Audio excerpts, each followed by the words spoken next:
గతంలో యూనివర్సిటీలో ఎంతోమంది వీసీలు ఉన్నా కూడా స్టూడెంట్స్ డిబార్ చేయడము, సస్పెండ్ చేయడం లాంటి చర్యలు తీసుకుంటే ఒక రకంగా ఆలోచించేవారు. మళ్ళీ ఎందుకు ఉద్యమాలు వచ్చేది, ఎందుకు వచ్చిన లేనిపోయిన సమస్యలు ఎందుకు. కానీ మీరు అలాంటి స్టెప్పులు తీసుకుంటున్నారంటే మీ ధైర్యం ఏంటి? దానికి ఏం ధైర్యం కాదండి, నా డ్యూటీ నేను చేస్తున్నాను. అందులో ధైర్యం కానీ పెరిగితనం కానీ ఏముండదు. సపోజ్ నేను చేయగలిగితే చేస్తాను, అక్కడ ఉంటాను. చేయలేను అనుకోండి, I don't want it. So ఇక్కడ వైస్ ఛాన్సలర్గా వచ్చాను. These are all the responsibilities. I'm fulfilling my responsibility. My duty నేను చేస్తున్నాను. ఆ భయపడి అంటే I need not protect myself. I have enjoyed everything in my life. So ఈరోజు నాకు ఈ పదవితో నేను ఎంజాయ్ చేసేది అంటుంది. I have not come for enjoyment here. So I have come here for come contribution. దాంట్లో నేను సక్సెస్ అయ్యాను. నాకు ఆత్మ సంతృప్తి అయితే నాకు ఉంది. ఇది వీసీగా వచ్చిన ఏడాదిన్నర కాలంలో ఆత్మ సంతృప్తి పొందగలిగారా? కలిగిందండి. అంటే నౌ ఇప్పుడు ఏదైతే ఉందో ఒక గ్రూవ్లో పెట్టాం మనం. Now it is travelling. So progress అనేది చూస్తున్నాం. ఆ ప్రోగ్రెస్ కూడా మేము ఎక్స్పెక్ట్ చేసినట్లు పెరుగుతోంది. సో నేనుంటానో లేకపోతే ఇంకొక వైస్ ఛాన్సలర్ వస్తారో, ఒకసారి ఒక మంచి గ్రూవ్లో పడిందనుకోండి, ఒక పాత్ కనిపించింది అనుకోండి, ఆ ప్రోగ్రెస్ అనేది కంటిన్యూస్గా ఉంటుంది.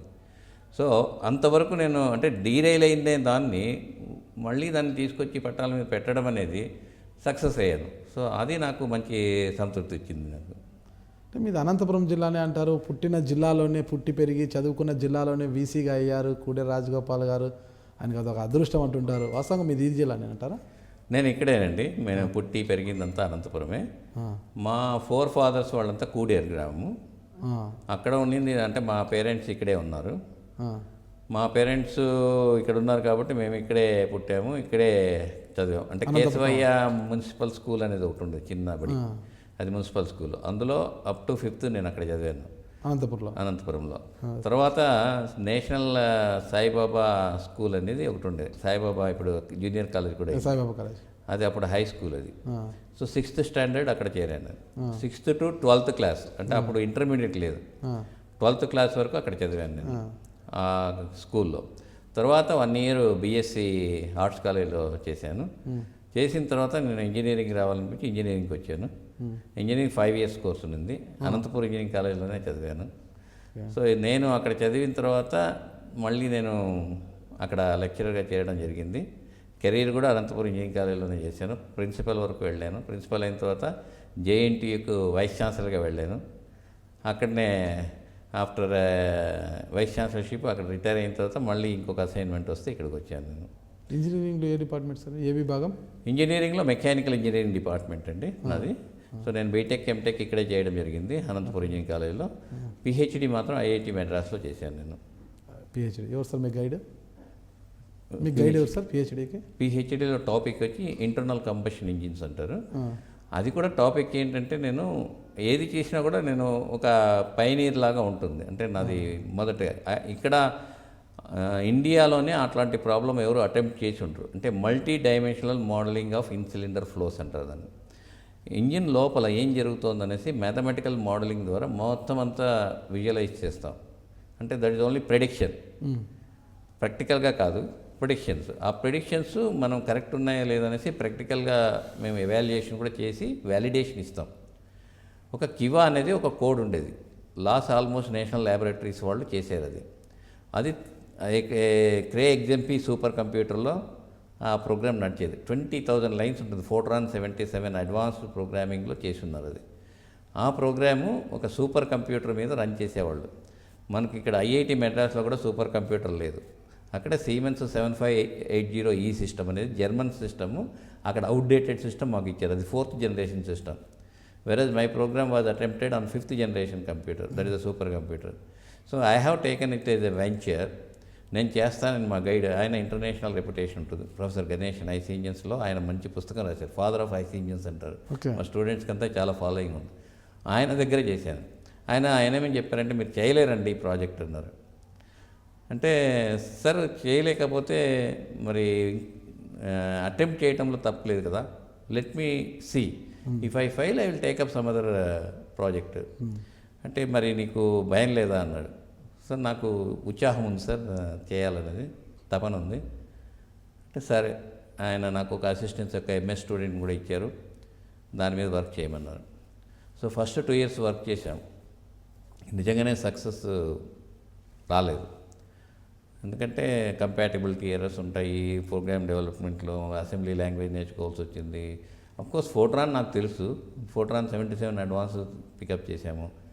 ఇంకా కొంచెం కంప్యూటర్ నాలెడ్జ్ కూడా కొద్దిగా అక్కడ తీసుకున్నాం. అయినప్పటికీ కూడా ఒక ప్రోగ్రామ్, ఒక సైకిల్ కూడా నడవట్లేదు అనమాట. సో అలాంటప్పుడు ఇంకా 1 year ఉంది. అప్పుడు ఆయన దగ్గరికి వెళ్ళి చేతులు ఎత్తేసాను, సార్ నా వల్ల కావట్లేదు అని. సో ఆయన నవ్వారు. ఆయన ఎట్లాంటి వ్యక్తి అంటే ఆయనకు మనకి అన్ని కేర్ కూడా ఆయన తీసుకుంటాడు. So he use to give me lot of work regarding GTRE, gas turbine research institute Bengaluru వాళ్ళది. అది ఎయిర్ ట్రిప్ ప్రోగ్రామ్స్ అనేసి దాని మీద చేస్తున్నాం, గ్యాస్ టర్బైన్స్ రిలేటెడ్. ఆ వర్క్ అంతా చేసినవన్నీ కూడా నాకు ఇచ్చేవాళ్ళు వర్క్ ప్యారలల్గా. అవన్నీ టేప్స్లో అన్నీ రికార్డ్ చేసి అక్కడ భద్రపరుస్తున్నాను. సో ఆ వర్క్ అంతా ఏం చేస్తా, ప్యారలల్గా నీ కోసం చేయించాను నేను. It is not for me, you take up that work, take those results, analyse that, you submit your report అని చెప్పాను. So really I felt happy. అంటే he is taking care of me so much అని. సరే sir, మీరు ఉన్నారు కాబట్టి నాకు ధైర్యం, నాకు ఇంకొక 1 week ఇవ్వండి, ఇది మళ్ళీ నేను ట్రై చేస్తానని చెప్పాను. షిరిడి వెళ్ళిపోయిన మొత్తం ఫ్యామిలీ అంతా షిరిడి. సాయిబాబా భక్తురా మీరు? సాయిబాబా భక్తుని అని చెప్పలేదు కానీ ఆయన మీద నమ్మకం, అపారమైన నమ్మకం నాకు. అంతే. సో అక్కడ 2 days ఉండి ప్రశాంతంగా మళ్ళీ వచ్చా మెడ్రాస్కి.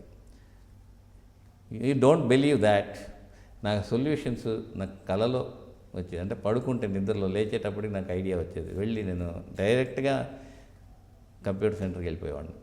So I started working with in 1 week. I solved all the problems and the program started working. Results తీసుకెళ్ళి ఇచ్చాను. సో మా ప్రొఫెసర్ సబ్మిట్ చేశారు, బాబా ఈజ్ సో పవర్ఫుల్ అని. So that is the comment he made. So దానివల్ల నేను 1 year మిగతా అంతా. ఎన్ని ఇయర్స్ పట్టింది మీకు థీసిస్ మొత్తం కూడా? 3 years. 3 yearsలో కంప్లీట్ చేశారు. 3 years అయింది. 3 months ఎక్స్టెన్షన్. అది కూడా అఫీషియల్గా very first time in the university they have given salary to me and supported. నాకు హౌ మచ్ సార్? నాకు salary regular. I was lecturer here. I went on QIP. Apart from that I was getting a fellowship also. 2 వచ్చేది.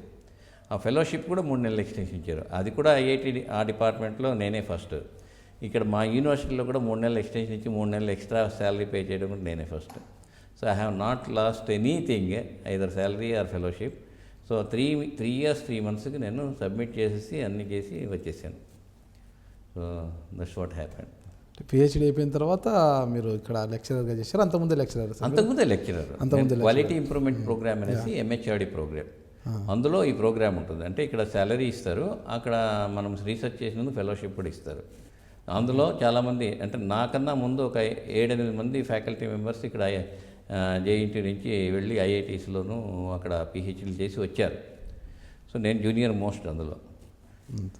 అయిన తర్వాత వచ్చాను. వచ్చిన తర్వాత కూడా మళ్ళీ నేను ఇంకొకటి ఏంటంటే, అక్కడ వచ్చిన తర్వాత నేను రీసెర్చ్ కంటిన్యూ చేస్తానని చెప్పాను. మా సీనియర్స్ అందరూ లేదా, రాజగోపాల్, IIT కాదయ్యా, ఇది ఇంజనీరింగ్ కాలేజు, మనకు 100 రూపాయలు ఒక రీసెర్చ్ గ్రాంట్ లేదు, నువ్వు ఇక్కడ రీసెర్చ్ చేస్తా అనుకోకు, నీవు PhD చేసావు కాబట్టి నీకు ప్రొఫెసర్ ప్రమోషన్ ఇస్తారు, నీ థర్మోడైనమిక్స్ నువ్వు టీచ్ చెయ్యి, నువ్వు ఇంజనీరింగ్ గ్రాఫిక్స్ చెప్పుకో, నీ ప్రొఫెసర్ పోస్ట్ నీకు భద్రంగా ఉంటుంది, కాబట్టి చేయకూడలేనివి మనము అనుకోవడం తప్పు అని చెప్పారు. సరే ఓకే సార్, నేను అవకాశం ఉంటే మాత్రం వదిలిపెట్టనని చెప్పాను. నా పాండురంగడని మై ఫస్ట్ PhD స్టూడెంట్. యూనివర్సిటీలో అసలుకి ఎక్కడ కాకినాడ, హైదరాబాదు, అనంతపురం 3 కాలేజీలు ఉండేది. అప్పుడు ఎక్కడ కూడా ఈ కల్చర్ లేదు, ఇంటర్నల్గా PhD చేసుకునే కల్చర్ లేదు. ఎందుకంటే అందరూ QIP ఉంది కదా, మంచిగా శాలరీ వస్తుంది, అక్కడ ఫెలోషిప్ వస్తుంది, కాబట్టి everybody use to prefer that, they will go for that. So ఇంటర్నల్గా పాండురంగడని ఏంటంటే వాళ్ళ వైఫ్ ఇక్కడే పనిచేస్తారు. ఆయన సమ్ రీజన్స్ తోటి ఆయన ఈ doesn't want to leave Anantapuram. So నా దగ్గర రిజిస్టర్ చేశాడు ఆయన, 92లో రిజిస్టర్ చేశాడు. సో అతని కోసం ఒక ప్రాజెక్ట్ అప్లై చేశా MHRD AICTEకి. సో వాళ్ళు ప్రాజెక్ట్ శాంక్షన్ చేశాడు. ఆ ప్రాజెక్ట్ శాంక్షన్ చేసిన మనీతోటి ఎక్విప్మెంట్ కొని మళ్ళీ మేము 2వ PhD వాళ్ళకి చెప్పి చేయించి ఆయన ఫస్ట్ PhD 95లో అవార్డ్ అయింది. So even today I have kept that report from Canadian professor. That is a lean bond concept అని. ఒక ఇంజిన్లో, పెట్రోల్ ఇంజిన్లో 1:18 వరకు వెళ్ళొచ్చు fuel ratio. Air fuel ratio అంటాం. దీన్ని 1:24 వరకు మేము నడపగలిగాం. అంటే దానివల్ల ఏంటంటే పెట్రోల్ ఆదా అవుతుంది. సో అలాంటిది లీన్ బర్న్ ఇంజన్ కాన్సెప్ట్ మీద ఒక ఎక్స్పెరిమెంటల్ వర్క్ చేసామన్నమాట. సో అది సక్సెస్ఫుల్ అయింది. ఆ తర్వాత అలా వెరీ ఫస్ట్ టైం చేస్తే డైరెక్ట్గా ఒక 35 మంది స్టూడెంట్లకు నా గైడెన్స్ తోటి పిహెచ్డీలు వచ్చాయి. ఇండైరెక్ట్లీ ఒక 70 మంది ఉంటారు. అంటే నా దగ్గర వేకెన్సీ లేక నేనే చేశాను వర్క్, మిగతా వాళ్ళ పేర్లు పెట్టి అలా కూడా. సో నౌ నాకు స్టూడెంట్ స్ట్రెంగ్త్ వచ్చి ఎక్కడ పోయినా కూడా either Andhra Pradesh, Karnataka, Maharashtra, Tamil Nadu I have students.